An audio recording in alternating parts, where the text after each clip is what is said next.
everyone, welcome to the next installment of Charts in Perspective, where we use charts to dive into the world of economics and financial markets. I'm Jennifer Nash, an economic and market research analyst for TMX VettaFi. Today we're examining one of the most respected tools for long-term stock market valuation, the Buffett Indicator, also known as the market capitalization to GDP ratio. Warren Buffett once described this as probably the best single measure of where valuations stand at any given moment.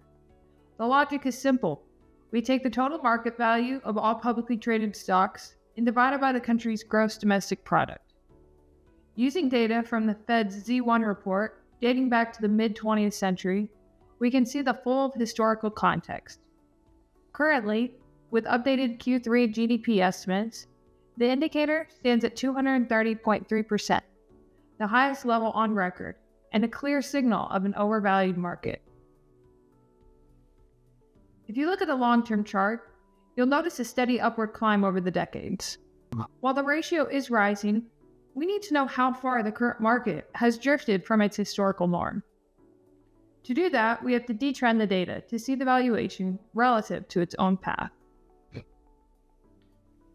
By removing that upward bias, we can visualize valuation zones using standard deviations.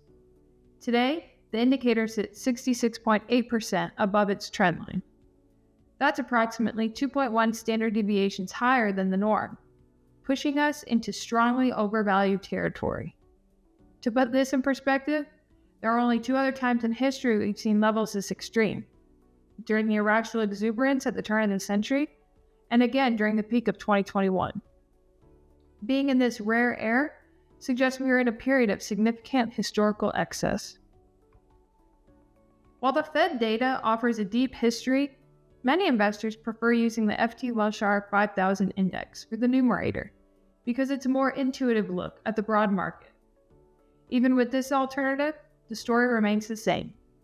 This variant is currently at 206.6%, another all-time series high. When we overlay the Fed Z1 ratio with the Wilshire 5000 ratio, their correlation is undeniable. Although the Fed data is slightly more volatile, both versions are effectively shouting the same message about current market levels. A common question is whether gross national product, or GNP, is a better denominator than GDP. As you can see, the switch makes very little difference. The latest reading here is 230.2%, nearly identical to our primary measure. Now, before we wrap up, a word of caution. While this is a powerful gauge for long-term strategy, it is not a short-term timing tool. As this overlay with the S&P 500 shows, markets can stay overvalued for much longer than investors expect. This is a signal for long-term positioning, not a sell button for tomorrow.